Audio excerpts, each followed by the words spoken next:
خير أمة أخرجت للناس تأمرون بالمعروف وتنهون عن المنكر. تو پرانوں کی ترقی اور نئے لوگوں کی تربیت اس میں ہے کہ نئے لوگوں کے درمیان گھسو اور نئے لوگوں کو لے کر نئے علاقوں میں جاؤ. امت کا حال معلوم ہو، امت کا حال معلوم ہو. کیونکہ میں دیکھ رہا کہ ہمارے کام کا پورے عالم میں حال یہ ہے کہ کسی علاقے میں تو آپ کو بہت کام کے اجتماعات اور جوڑ اور شب گزاریاں ملیں گی، اور کسی علاقے میں جاؤ گے تو وہاں میلوں کوئی کلمہ سکھانے والا نہیں ہوگا، نہ کوئی کلمہ جانتا ہے نہ کوئی نماز جانتا ہے. وجہ اس کی یہ ہے کہ کام کرنے والے کام کے ماحول میں جانا چاہتے ہیں. ایک بات یہ ہے بنیادی کہ آپ کی دعوت میں عمومیت ہے، آپ کی دعوت میں عمومیت ہے کہ ہر طبقے پر محنت ہو، ہر طبقے پر محنت ہو. اس کے لیے سب سے بنیادی چیز امت کے لیے وسعت قلبی چاہیے کہ اپنے دل کو بڑا کرو امت کے لیے. تو جب عام سے عام آدمی کے لیے اتنا بڑا دل چاہیے تو کام کرنے والوں کو اپنے ساتھیوں کے لیے کتنا بڑا دل چاہیے. وسعت قلبی اور اس راستے میں تحمل کہ لوگوں کی جہالت کا جواب جہالت سے نہیں بلکہ لوگوں کی جہالت کا جواب بردباری سے دینا ہے. کہ لوگ جہالت سے پیش آئیں گے، لوگ جہالت سے پیش آئیں گے کہ ان کی جہالت کا جواب کیسے دیا جائے. کہ اگر جہالت کا جواب جہالت سے دیا تو پھر دونوں طرف جہالت ہے، ہدایت نہیں ملے گی، ہدایت نہیں ملے گی. کیوں کہ دونوں طرف جہالت ہے اور ہدایت نہیں ملے گی. کہ اللہ رب العزت ہدایت کا ذریعہ ان کو بناتے ہیں جو جہالت کا جواب بردباری سے دیں. جہالت کا جواب کسے؟ بردباری سے. اس لیے داعی کی صفات میں سب سے بڑی صفت تحمل ہے. کیا ہے؟ تحمل. جی ہاں، یہ برداشت کر جاؤ. کیوں کہ جس طرح تاجر گاہک کی گالیاں برداشت کرتا ہے نا، کیونکہ اس سے مال مطلوب ہے. وہ تمہارے مال کو نقلی بھی کہے گا، وہ تمہیں دھوکے باز بھی کہے گا. جی ہاں، سب دودھ والوں کو شکایت، دودھ والوں کو کتنی گالیاں پڑتی ہیں. جی ہاں، سامنے بھی اور پیٹھ پیچھے بھی. لیکن اسی گلی میں دودھ بیچتے ہیں جس گلی سے گالیاں پڑتی ہیں کہ کوئی بات نہیں ہے، برداشت کروں کیونکہ مجھے اپنی چیز بیچنی ہے، اپنی چیز بیچنی ہے. جی ہاں، کہ نبی جادوگر ہیں، نبی ساحر ہیں، نبی پاگل ہیں، انہیں تو عورتیں چاہیے، ان کو تو مال چاہیے، یہ تو بادشاہت کا طالب ہے. ایک بات نہیں ہے. دیکھو آپ کی اذیتیں دیکھا کرو کہ آپ نے اس راستے میں کیا اذیتیں برداشت کی ہیں. اس سے استقامت پیدا ہوگی، اس سے ہمارے اندر استقامت پیدا ہوگی. جی ہاں، یہ بہت بنیادی بات ہے. اس کام کے کرنے والے اس راستے میں پیش آنے والی اذیتوں کو انبیاء کی اذیتوں میں تلاش کیا کریں کہ یہ بات کس نبی کو کہاں پیش آئی ہے. ہاں، یہ نہیں کہ اس کوشش میں لگو کہ میں ایسا نہیں ہوں، میں ایسا نہیں ہوں، اپنی صفائی پیش کرنے لگو. نہیں، کہ اپنی صفائی پیش مت کرو. کیوں کہ جو شخص اپنے اللہ کے درمیان کے معاملے کو درست کر لے اسے مخلوق کے سامنے صفائی پیش کرنے کی کوئی ضرورت نہیں ہے. سیدھی بات ہے. اپنے اللہ کے درمیان معاملے صاف کر لو، کہ اپنے اللہ کے درمیان کے معاملے کو صاف کر لو. پھر تہمتیں لگیں کہ کوئی پرواہ نہیں ہے. کیونکہ اگر اللہ رب العزت کے ساتھ معاملہ ہمارا صاف ہے پھر کوئی تہمت لگاوے تو پھر اللہ تعالیٰ اپنے فضل سے اس کے دل کو صحیح بات کی طرف پھیریں گے. کیونکہ اللہ کو میرا حال معلوم ہے. بہت آسان راستہ ہے. کیونکہ اصول یہ ہے اور ضابطہ یہ ہے اللہ کا کہ جو اپنے اللہ کے درمیان کے معاملے کو درست رکھے گا اللہ اس کے مخلوق کے درمیان کے معاملات کو درست کر دیں گے. من اصلح ما بینہ وبین اللہ اصلح اللہ ما بینہ وبین خلقہ. یہ ہے بات اصل کہ اپنے اور اللہ کے درمیان کے معاملے کو ٹھیک کر دو، کہ اپنی عبادات میں، اپنے معاملات میں، اپنے معاشرے میں سنت کے پابند ہو جاؤ. پھر تمہیں کوئی تہمت لگاوے کہ کوئی پرواہ نہیں ہے. لیکن لوگ جہالت سے پیش آئے، ہم کیا کریں؟ کہ جہالت پیش آئے کہ جہالت کا جواب بردباری ہے. اور اذیت کا لوگ اذیت دیتے ہیں، کیا کریں کہ اذیت کا بدلہ کہ اذیت کا مقابلہ احسان سے کرو. کس سے؟ احسان. جی ہاں، یہ ہمیں تکلیف پہنچائی ہے کہ احسان کرو. حضور اکرم صلی اللہ علیہ وسلم منافقین کے سردار کو اپنا کرتا پیش کرے کہ اس میں کفن دو، اس میں کفن دو. جی ہاں، کہ سب سے زیادہ ستانے والے کافروں سے زیادہ منافقین ستانے والے ہیں، کیونکہ کافر تو باہر رہ کر ستا رہے ہیں، منافق اندر گھس کر ستاتے ہیں. ہاں، منافقین کہاں گھس کر؟ اندر گھس کر. جی ہاں، اس لیے منافقین کا عذاب کافروں سے زیادہ ہے کہ انہوں نے ساتھ رہ کر اسلام کو نقصان پہنچایا. لیکن آپ کا معاملہ ان کے ساتھ کہ مشورہ ہو رہا ہے تو منافقین بھی مشورے بیٹھے ہوتے تھے آپ کے مشورے منافقین بھی ہوتے تھے. جی ہاں، منافقین آپ کے مشورے میں ہوتے تھے. جی ہاں، وسعت آپ کی، آپ بعد میں اپنا رخ بدلتے، توریہ فرماتے، یہ روایت میں ہے. لیکن مشورہ منافقین کو لے کر کرتے. تو بیٹھے ہیں کہ بیٹھے نہیں تو ہاں کہ ان کو نکال دو، ان کو الگ کر دو، یا نہیں. گروپ بندی نہیں تھی، گروپ بندی نہیں تھی کہ سب مل کر کام کے معاون تھے. سب گروپ بندی نہیں تھی، گروپ بندی نہیں تھی. یہ آپ کا آدمی، یہ ہمارا آدمی، یہ آپ کا آدمی، ہمارا آدمی نہیں. اور بتاؤں کہ گروپ بندی کب ہوتی ہے؟ کہ گروپ بندی ہوتی ہے دو وجہ سے. ایک تو کام کی مخالفت سے، اور ایک اطاعت کے نہ ہونے سے. اگر اطاعت ہوگی تو کوئی گروپ نہیں ہوگا. اطاعت تو سب کو ایک کر دے گی. جس طرح امام نماز پڑھاوے تو سب نماز میں امام کے پیچھے، ہر صف رکوع کرے گی، ہر صف سجدہ کرے گی، ہر صف قیام کرے گی امام کے ساتھ.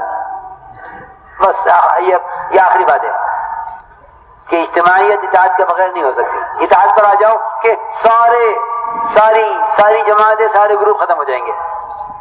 اور اگر اطاعت نہیں ہے کہ اطاعت نہیں تو پھر اجتماعیت کا کوئی سبب نہیں ہے، اجتماعیت ہوگی ہی نہیں.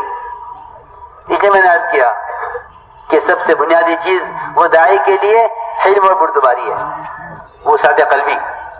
کیا؟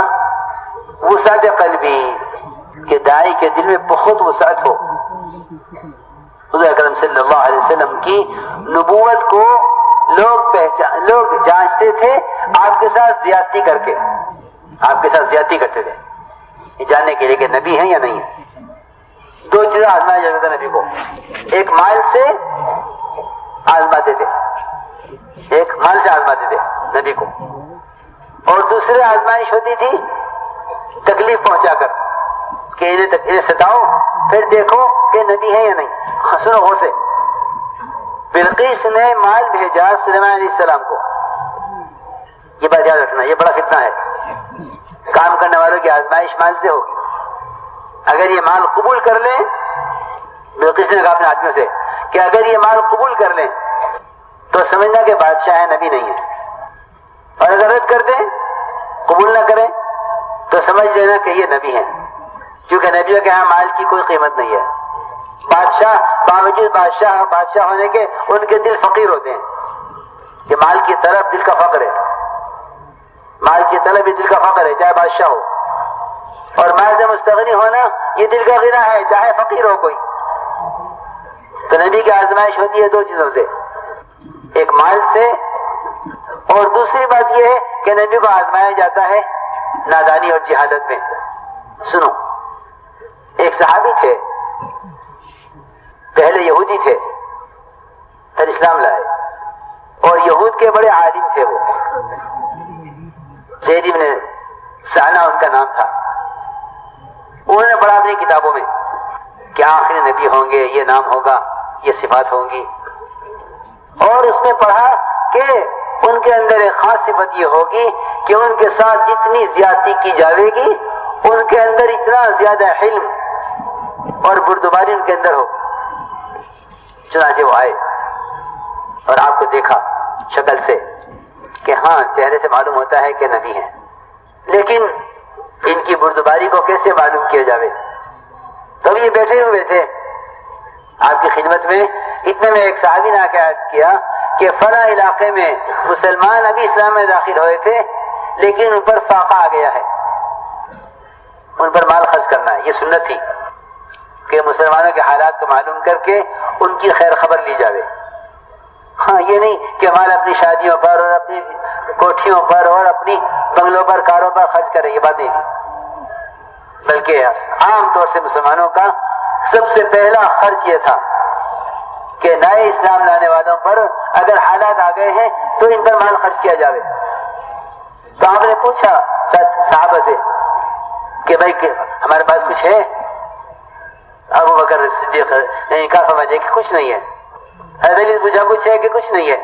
یہ بیٹھے تھے یہودی عالم، اب اسلام نہیں لائے تھے.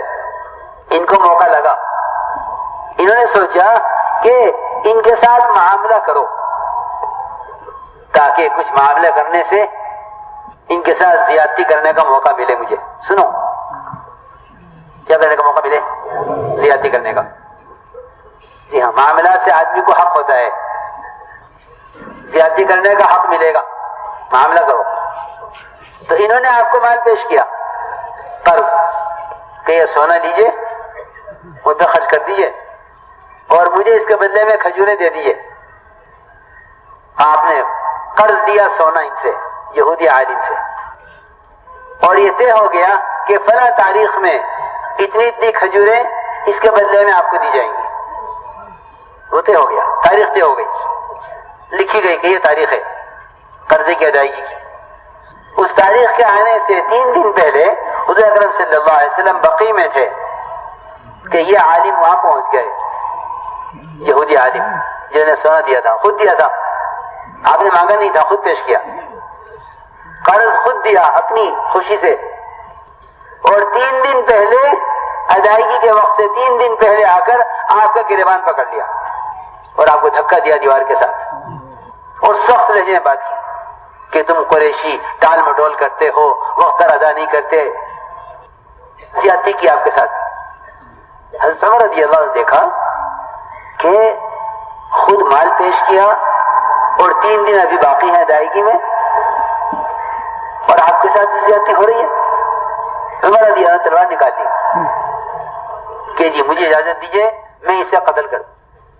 تو آپ نے بجائے حضرت عمر کی پیٹھ تھپکتے کہ چلو بھائی تم اچھے ہمارے آدمی ہو، ہمارا ساتھ دیا، یہ نہیں. دیکھو میری بات بہت دھیان سے سننا، میں کیا کہہ رہا ہوں، یہ نہیں فرمایا، بلکہ آپ نے ڈانٹا حضرت عمر کو کہ عمر یہ کیا کیا تم نے. جی ہاں، دیکھو فرق، سیاست اور دعوت کا فرق ہے بہت بڑا. کہ سیاست میں تو اپنے حمایتی کو اپنا محسن سمجھا جاتا ہے، اور دعوت میں کہ اپنی حمایت کرنے والے کو آپ نے ڈانٹ کر خاموش کر دیا. حضرت عمر کو سنو، غور کرو، آپ نے ڈانٹا حضرت عمر کو، عمر یہ کیا کیا تم نے؟ تمہیں یہ چاہیے تھا کہ مجھ سے کہتے کہ میں اس کا حق ادا کر دوں، اور اس کو تعلیم دیتے کہ اسلام کا طریقہ یہ نہیں ہے مطالبہ کرنے کا. تم اس کو مطالبہ کرنے کی تعلیم دیتے کہ مطالبہ اس طرح کیا جاتا ہے، اور مجھ سے کہو کہ میں اس کا حق ادا کروں. یہ تم نے کیا کیا کہ تلوار نکال لی. جاؤ ان کو لے جاؤ اور ان کو ان کا حق دے دو، کھجوروں کا بھی دے دو 3 دن پہلے، اور دیکھو جب تم ان کو ان کا حق دو تو 20 سا کھجوریں زیادہ دینا. سنو، تعلیم امت کے لیے کم نہ دینا بلکہ زیادہ دینا. یہ ہے وہ اذیت دینے والوں پر احسان. اگر مسجد میں احسان کیا تو احسان کے بدلے میں کیا نا، اس کا کیا کمال ہے. آپ پر کسی نے احسان کیا، آپ نے اس پہ احسان کر دیا، یہ کیا ہوا؟ احسان تو اس کو کہتے ہیں سنت میں کہ آپ احسان کریں ستانے والوں پر. یہ ہے نبوت میں احسان کا درجہ. احسان کریں کن پر؟ ستانے والوں پر. احسان کریں اذیت دینے والوں پر. تو عمر رضی اللہ تعالی نے ان کو 20 سا کھجوریں زیادہ دیں. تو انہوں نے کہا کہ عمر میرا حق پورا ہو گیا ہے، یہ زیادہ ہے 20 سا، کیوں دے رہے ہو؟ کہ دیکھو زید، بات یہ ہے کہ حضور اکرم صلی اللہ علیہ وسلم نے جو حکم دیا ہے کہ میں آپ کو 20 سا کھجوریں زیادہ دوں، کیونکہ میں نے آپ کو تلوار سے قتل کرنے کی دھمکی دی تھی، اس کے بدلے میں احسان کروں آپ پر. غلطی میری ہے. اس کا کوئی ذکر نہیں کہ آپ نے کیا کیا، اس کا کوئی ذکر نہیں کہ اللہ کے رسول صلی اللہ علیہ وسلم نے جو حکم دیا ہے کہ کیونکہ عمر تم نے اس کو قتل کی دھمکی دی ہے لہٰذا اس کو 20 سا کھجوریں زیادہ دینا. حضرت زید نے یہ سنتے ہی کلمہ پڑھا اشہد ان لا الہ الا اللہ و اشہد ان محمد عبدہ و رسولہ اور اسلام قبول کیا. حضرت عمر نے فرمایا کہ تم کون ہو؟ کہ میں زید ابن سعنہ ہوں اور میں یہود کا بڑا عالم ہوں. کہ تم وہی عالم ہو؟ وہ حضرت عمر جانتے تھے ان کو، نام سنا تھا کہ تم نے عالم ہوتے ہوئے یہ جہالت کا معاملہ کیا اور یہ حرکت کی آپ نے.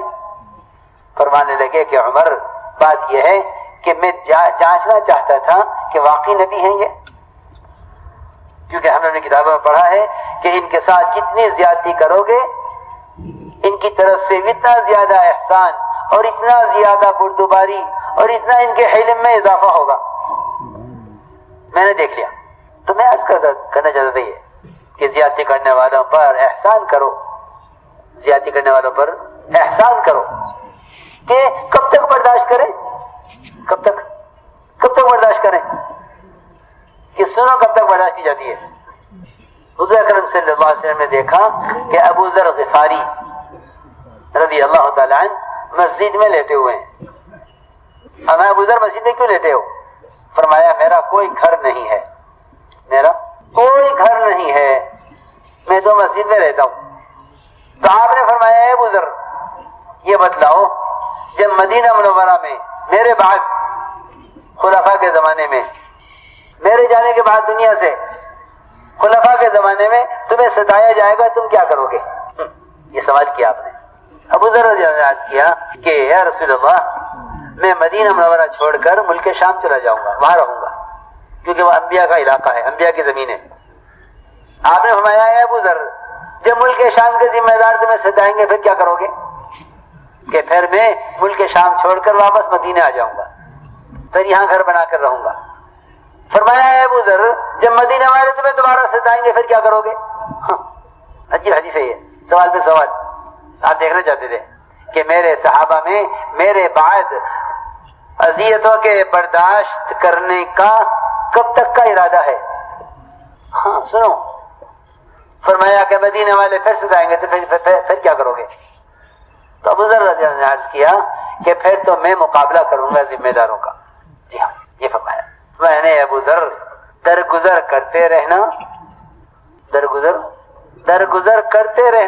اور جہاں یہ تمہیں تقاضے پر بھیجیں وہاں جاتے رہنا، ان کی اطاعت کرتے رہنا، اور جہاں تم اپنے ساتھ لے کے جانا چاہیں تم ان کے ساتھ جاتے رہنا، اور اسی طرح چلتے رہنا یہاں تک کہ مجھ سے قیامت میں آ کر مل لینا. یہ فرمایا. 1 سال 2 سال 4 سال 10 سال کچھ نہیں. غفرن یا ابا ذر تنقاد لهم حيث قعدوك وتنساق لهم حيث ساقوك حتى تلقاني وانت على ذلك. تو مجھ سے اسی حال پر آ کر مل لینا قیامت میں. یعنی تم اپنی موت تک یہی معمول رہے کہ ذمہ داروں کو چھوڑنا مت، ذمہ داروں کو چھوڑنا مت. حضرت فرماتے تھے، ہمارے صاحب کے بیان کا ٹکڑا ہے یہ کہ ذمہ داروں کی اطاعت موت تک کرتے رہو، چاہے وہ ذمہ دار خود مرتکب حرام بھی کیوں نہ ہو. کہ اگر تم ذمہ دار کی اطاعت کرو گے تو تم بن جاؤ گے. جی ہاں تب بھی اطاعت واجب ہے، چاہے ذمہ دار مرتکب حرام کیوں نہ ہو تب بھی اس کی اطاعت واجب ہے. چاہے وہ خود حرام کام کر رہا ہو تب بھی اس کی اطاعت کرنا واجب ہے. سنو، جب تک وہ خود تمہیں حرام کے کام کرنے کا حکم نہ دے، اور اگر وہ تمہیں حرام کا حکم دے تو تمہارے ذمہ حلال میں اس کی اطاعت واجب ہے، حرام میں واجب نہیں ہے. یہ ہے اتنی اطاعت وہ صدر کی ہے کہ ذمہ داروں کی اطاعت کے ساتھ چلو. اگر وہ تمہیں حرام کا حکم کریں تو حرام میں ان کی اطاعت نہیں ہے. ورنہ روایتوں میں یہاں تک ہے کہ اپنے ذمہ داروں کی اطاعت کے ساتھ چلو یہاں تک کہ وہ تمہیں اگر نماز چھوڑنے کا حکم کریں یا کفر کرنے کا حکم کریں تو اس میں ان کی اطاعت نہیں ہے جب تک تمہیں کفر کا حکم نہ کریں کہ تمہارے ذمہ اطاعت ہے. کیونکہ میں نے عرض کیا کہ اجتماعیت کا تو کوئی راستہ ہی نہیں سوائے اطاعت کے. اجتماعیت کا تو کوئی راستہ ہی نہیں، خدا کی قسم اجتماعیت ہو ہی نہیں سکتی اطاعت کے بغیر. ایک ہی راستہ ہے بس کہ اطاعت پر آ جاؤ تو اجتماعیت ہو جائے گی، کہ اطاعت پر آ جاؤ اجتماعیت ہو جائے گی. نہ ماننے پر کہ نہ ماننے پر کبھی اجتماعیت نہیں ہوگی، گروپ بندی ہوگی نہ ماننے پر، کہ اطاعت کا ایک ہی راستہ ہے اور اطاعت کا ایک ہی ضابطہ ہے اور ایک ہی سبب ہے بس، کہ اجتماعیت کا ایک راستہ ہے اطاعت۔ اور اس اطاعت میں تو عجیب عجیب قصے ہیں کہ بہت سی ایسی چیزیں پیش آئیں گی جو طبیعتوں کو ناگوار ہوں، لیکن اطاعت واجب ہے، لیکن اطاعت واجب ہے۔